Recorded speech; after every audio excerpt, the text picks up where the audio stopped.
Hey guys, it's Sabby Sabs, and I have a special guest with me today. Her name is Dalsimer. She is an equity advocate, and she's running for Congress for Virginia's 11th district. Hi, Allie. Hi, Sabby. Thank you so much for inviting me to your show. I'm super excited to be here. Thanks so much for coming. So, Allie, before we dive into your political platform, can you tell everybody just a little bit about your background?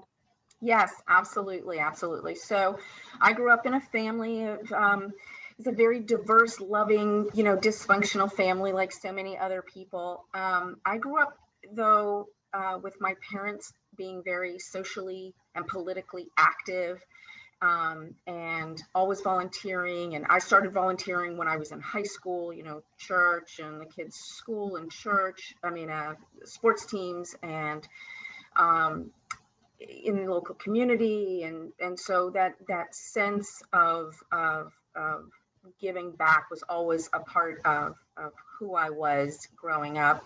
Um, I did spend 30 years as an environmental professional. I started at a nonprofit foundation in 1990, and ended as the Natural Resources Program Manager at the Department of Defense, overseeing that program from the headquarters level, until my position was eliminated by the Trump administration. Which is one of the reasons I think that I'm sitting here now. I did start my own business in January of 2020, and it went really well for a couple months, and then COVID hit, and like so many other small businesses, especially fledgling ones, it didn't survive. So I found myself unemployed. On a personal note, I am a single mother of two amazing kids. I have a daughter in high school and a son in college. And we can talk about this later, my son is the one who wanted me to run for Congress. He is currently my campaign manager and is going to be taking a gap year next year so that he can work full time on the campaign, which is super, super exciting. I'm also a widow. I did go through a long-term illness with my husband, which, put me right in the middle of kind of the best and the worst of our healthcare system, right? And it's probably one of the reasons that single-payer universal healthcare is also an integral part of my platform, because, I saw very close up how a profit motive can really skew care. It can pervert care, and really profit has no place in. But I'm getting ahead. But profit shouldn't be a part of healthcare, and so that's who I am. I have a rescue cat. I'm just a regular suburban mom who's a lot like a lot of other people, although different from others. And I think that there's nothing special about me, and I'm just doing this because I felt compelled. Awesome. So that brings me into my, first question for you, which is why did you decide to run for Congress? Right. Excellent. Yes. So the first thing was watching the Trump administration systematically undermine and undo the environmental protections that I literally had spent my life trying to strengthen and implement, like the Endangered Species Act and the Migratory Bird Treaty Act, not to mention, clean air standards and clean water standards. And he had this whole list of his 100 things that he wanted to do. And a number of them were all environmentally damaging. And that was really frustrating and angered me. And then seeing what happened in 2020 with everything that was going on with the Black Lives Matter movement and COVID and the huge social and economic disparities that we saw, and just struggling with that so much and trying to find an outlet. Right. So I was thinking, what do I want to do? Do I want to write a book? Do I want to start another business? Do I want to do whatever? I didn't know what I wanted to do. So I was struggling with that. And of course, I did what everybody does. I took to Facebook and started talking to like-minded people and, railing against the system. And a friend of mine from high school said, you really need to read Howard Zinn's A People's History of the United States. Mm-hmm. And so I did. I don't know if you've read that book. Mm-hmm. It changed my life. It literally changed my life. I was like, oh my God, how can I go through primary school, secondary school, college, graduate school, and not be so ignorant of the facts of our history, right? And it's because we're not taught. And that just launched me on this learning journey. And I started reading all these books, Ijeoma Oluo, Ibram X. Kendi, W.B. Du Bois, D.L. Hughley, on and on. And then I finished with Patricia Conn-Culler's book. And I was like, oh my God, all of this just points to the fact that the inequities and systemic issues in our society are all based on economics.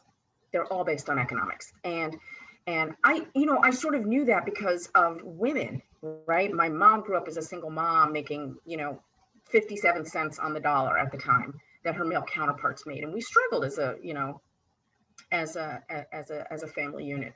But, I never really extrapolated that to the larger issue, right? So I started reading economists. I started reading Malcolm Gladwell and Stephen Levitt and Tom Frank and Tim Hartford and whatever. Anyway, so all these things were building and it was growing and we were watching the nightly news with everything going on with COVID. And the final straw, here's what caused me to run for Congress, right? And I've talked about this, but I'm watching the local news and the reporter comes on and says that my representative, Jerry Connolly in Virginia's 11th here, has held up the HEROES Act for 48 hours so that he can add a $3 billion rider to the HEROES Act to fund military industrial complex contractors.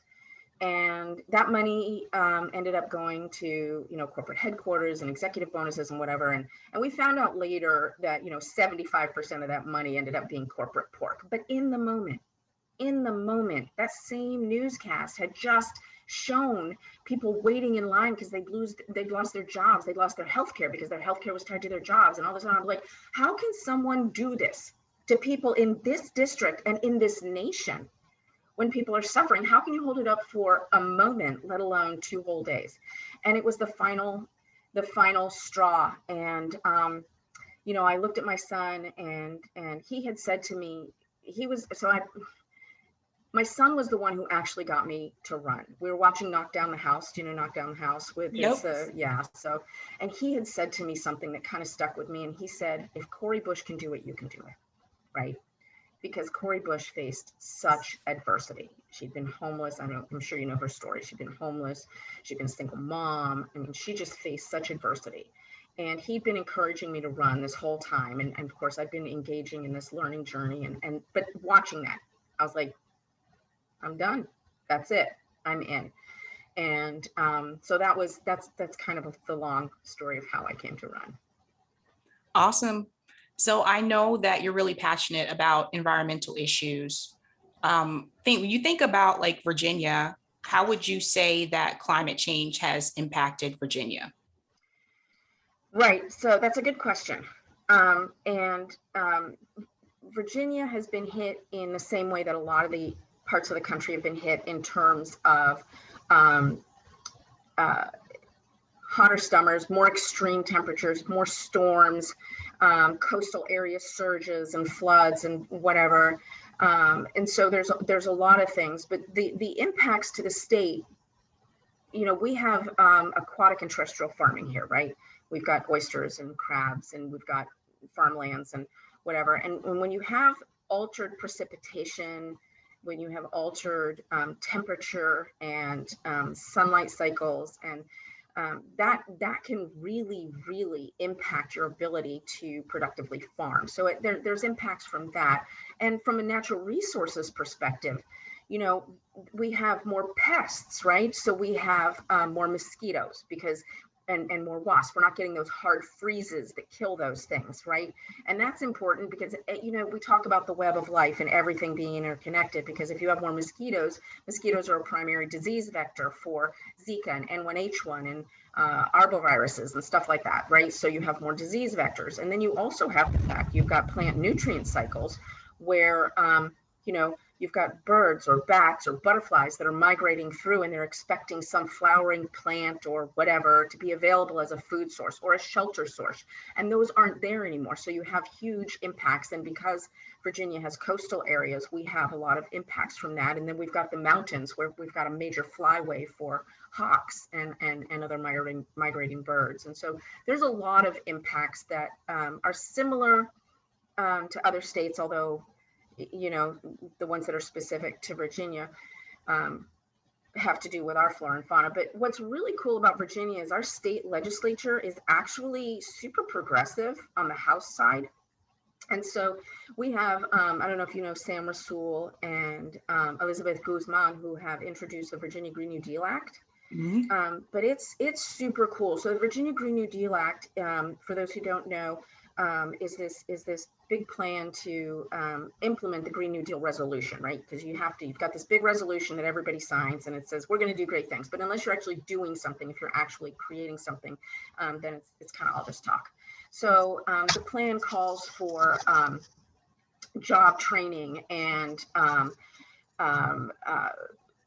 huge infrastructure and all kinds of things. Let me look at my notes really quickly here. So yeah, energy efficiency, state agriculture, prioritizing affordable and clean housing. And it calls for 100% renewables by 2036, right? And so that's really awesome. Virginia also has the Virginia Clean Economy Act, which takes a more incremental approach. And it deals with, regional impacts and some training and healthcare and whatever, but it calls for 100% renewables by 2050. That's 30 years. I mean, we've already missed the window for reversing climate change. That's gone. We are not able to reverse climate change. What we can do now is stop the progression or at least slow the progression, right? Yep. And so the difference between 100% renewable by 2036 and 2050, that's huge. That's twice as long, right? So for some reason, which we'll talk about, Virginia chose to pursue the Clean Economy Act. And that's because of the disproportionate influence. This goes back to, again, why I'm running, right?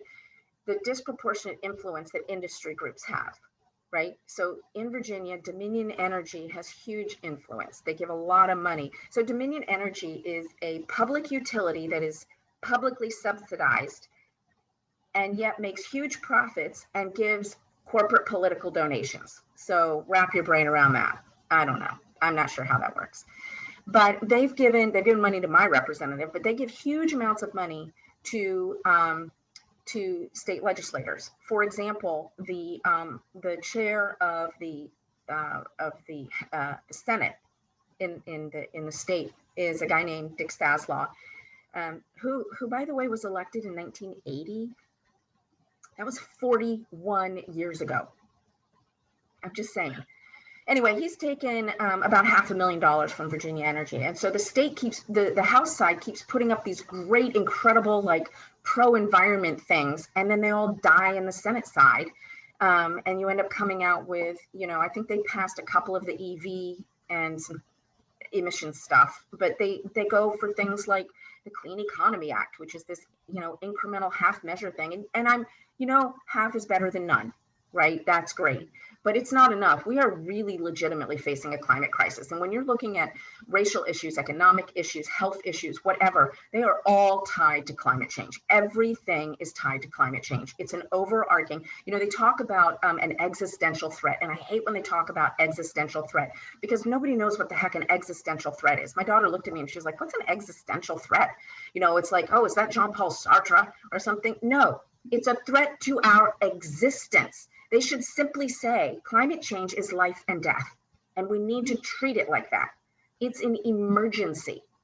So I hate when they use big words for simple ideas. It's not complicated, Climate change is real. It affects everything, and it's biting us in the butt now, and we need to deal with it. So that was probably more than you wanted. I'm sorry about No, agreed. It's very important for people to hear that, because oftentimes I hear people say that climate change is an issue that they really need to be focused on, but you just laid it out there how it affects everything.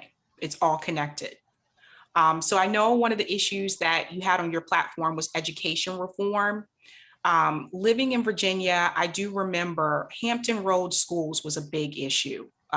Didn't go to Hampton Road schools, but I remember people talked about that it was problematic or underfunded. And so from your experience, what kind of educational reforms do you think are needed in Virginia? I think, well, I think there's a whole suite of reforms we could do. I think first and foremost, we need to train our teachers better. We need to pay them better, right?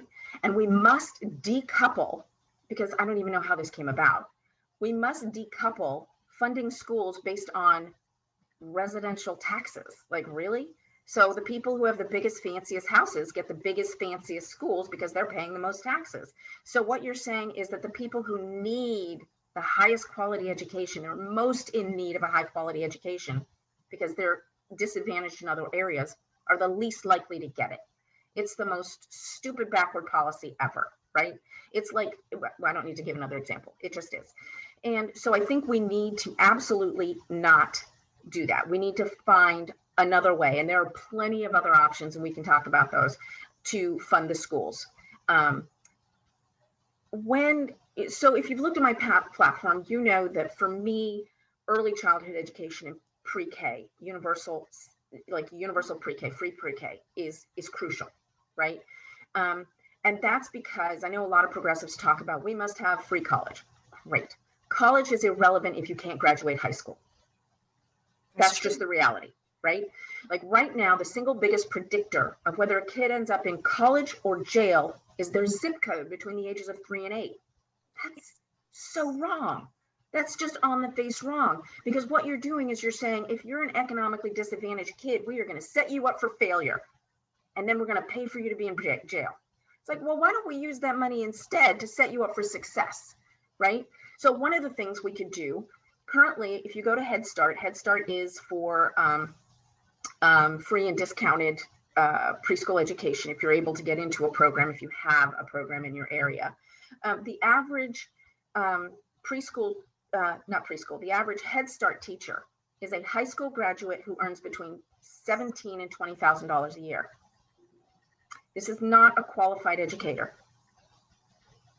It's just not. It's somebody who couldn't find a job doing something else, right? And what you're doing is you're setting up those teachers for failure because they are unable to succeed at their jobs because they do not have the tools or the training or the financial incentives to be successful. And they are in turn underserving the kids who need them the most.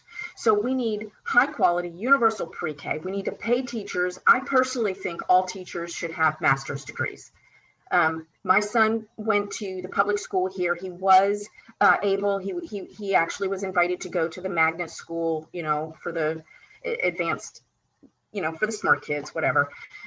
Super duper. He was there until Thanksgiving, hated it and left, right? Because it's a super, let's just say it was an environment where he didn't enjoy himself. It wasn't fun. And school needs to be fun. School should be fun first and foremost. If it's not fun, nobody's going to want to try.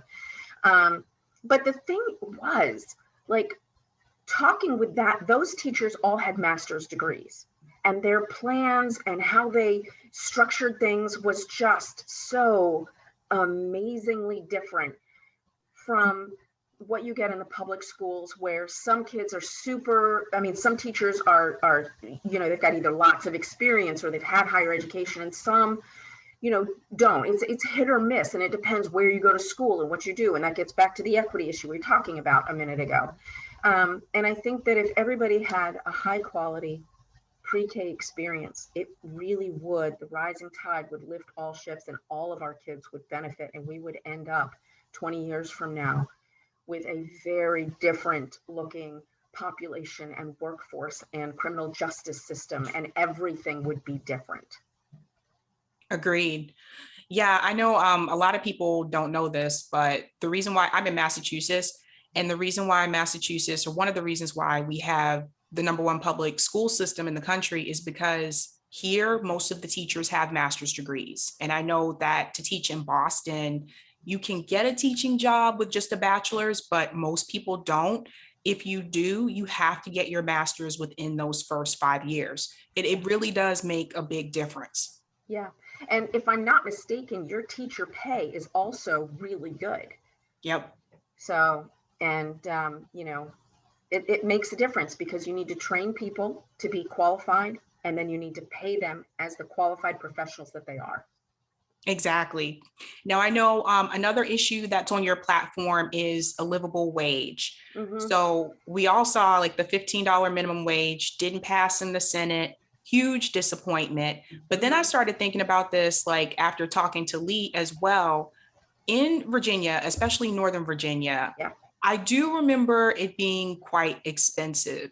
In your opinion, do you believe that a $15 minimum wage is enough for people to live off of in Northern Virginia? No, I did the math, right? So I did the math. $15. So first of all, Northern Virginia is about 100, depending where you are, 125 to 150% more expensive to live in than the rest of Virginia. Mm-hmm. So that's just a flat out fact, right? At $15 an hour, you're going to make $2,400 a month, which is going to put you in the 12% tax bracket, which is going to leave you $2,100 a month. Okay, so we got $2,100 a month, theoretically as a living wage. And by that, for me, what I mean is you work 8 hours a day, 5 days a week, and you're comfortable. The average rent, I looked it up yesterday, the average rent in my district, it ranges depending on where you are in the district, but for your average single bedroom garden apartment, you're going to pay somewhere between $1,500 and $1,800 a month. So let's just call it, for easy math, $1,600. So you're in a garden apartment, average middle class area, that leaves you $500 a month. The average person spends between $150 and $300 a month on food, depending on what you eat, how much you eat, whatever. Then let's say you have a car payment, that's $250, or you take public transportation and that runs you $100 to $150 a month. Around here, metro is very expensive. A single trip into DC from my metro station will cost you, I think it's $650. So it's not cheap. And then you want to do things like, I don't know, buy toothpaste, right? Or clothes. Maybe you need a new pair of shoes, or maybe you want to just eat out one night a week, right? That's $15 if you go for your, and so you're already in the negative. If you do that math, you've already spent more than your $500 that you have left in discretionary spending. It's gone. You don't have that. And here's the thing: what if you're not a single person? What if you're a single mom raising a kid or 2 kids? So no, $15 a minimum wage is not sufficient here. But here's the thing that really annoys the heck out of me, right? The government has all kinds of formulas for wage disparities and cost of living disparities around the country. It's called COLA, cost of living allowance, and they give it to their employees. Or if you're traveling, because I worked in the federal system for 22 years, right? So if you're traveling and you go to St. Louis, or you go to Miami, or you go to LA, or you go to New York, or whatever, the government says the average cost of a hotel room is X, and the average cost of meals is Y, and you can get X and Y as your per diem, right? So they already know that it costs different amounts to live in different areas of the country. So why not peg whatever the minimum wage is to the cost of living in a particular area? I get that it's not a panacea, because sometimes people work in one place and live in a different place or whatever, but that's going to be a small percentage. The vast majority of us basically live and work in the same general area. So why not do something like that and come up with a true living wage? It's not complicated. It just requires a little effort. Agreed. No, I'm so glad you did the math on that, because a lot of people, you have to break it down just like you did for people, because in their mind, they're thinking, oh, well, that's enough to pay rent. But they forget about everything else. They forget about utilities, groceries, car payment, car insurance. So they just don't, like you said, you're already in the negative. Mm-hmm. So another thing on your platform is criminal justice reform. So I did see that approximately 67,000 people were incarcerated in Virginia in 2018. which is insane amount, in my opinion. When thinking about criminal justice reform, what are some of the things that you feel should be implemented to improve this? First, it's more now, just to let you know. It's higher now. I think the very first thing that we can do that would make a huge, huge difference, and you talked with Lee, so you know that Virginia has now legalized marijuana, right? Mm-hmm. The bill that he put in called for expunging prison sentences. And the Senate side, with Dick Saslaw as the chair, and remember, prison is a for-profit, corporate-driven venture, took that part out. I think the very first thing that we could do would be to expunge and release all prisoners who are in jail for nonviolent minor drug offenses. That's 21,000 people.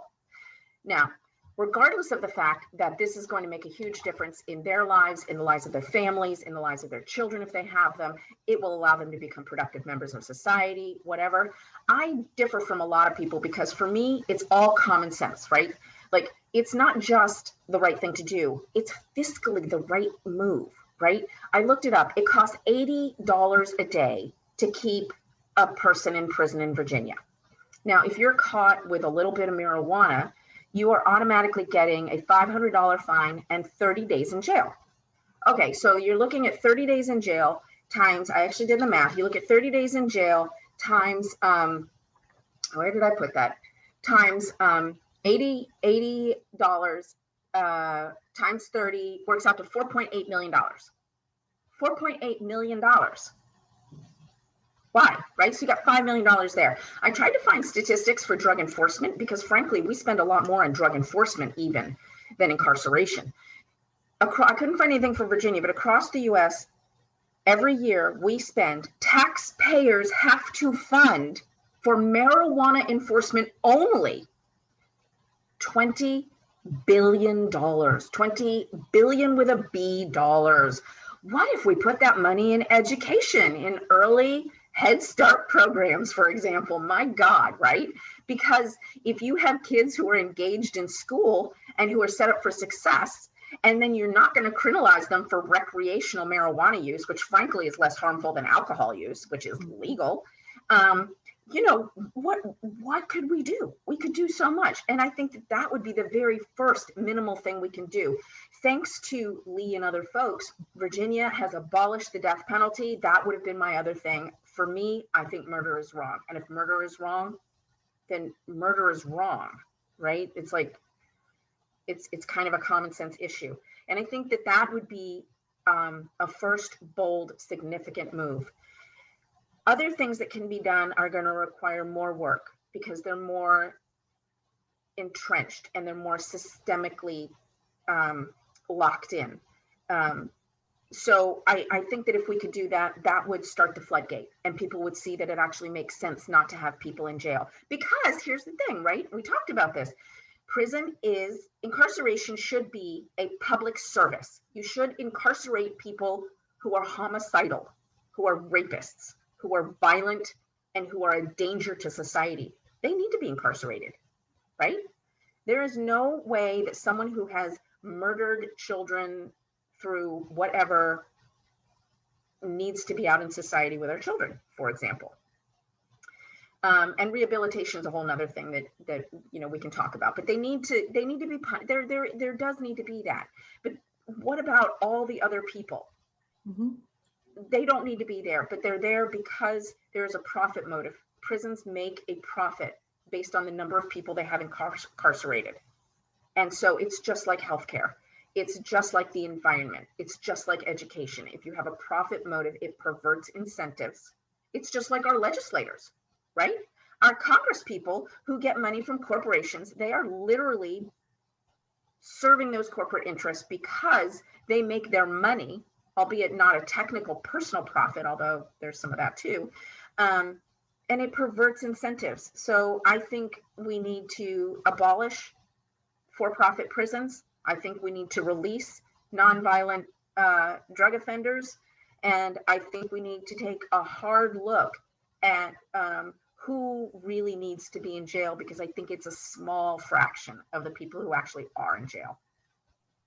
Agreed. And I know like some of the people that are in prison are basically there because they can't afford bail. Oh yeah, that's another thing. We have to get rid of cash bail. That's just ridiculous. You know, there was a kid, oh my God, I read about it so long ago, and I apologize, I don't remember his name and I feel horrible about that. But he was incarcerated because he was suspected of stealing a backpack in New York.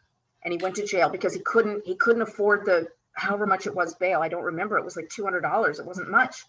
And he couldn't afford the bail, and he ended up incarcerated, and his life was just ruined. Ruined. And they finally released him. Oh, it turns out he didn't steal the backpack. Oh, sorry.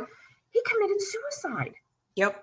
It was devastating. And there's no reason that rich people should be able to get out of jail while poor people can't. I mean, that's just ridiculous. So yeah, absolutely. That needs to be nationally banned.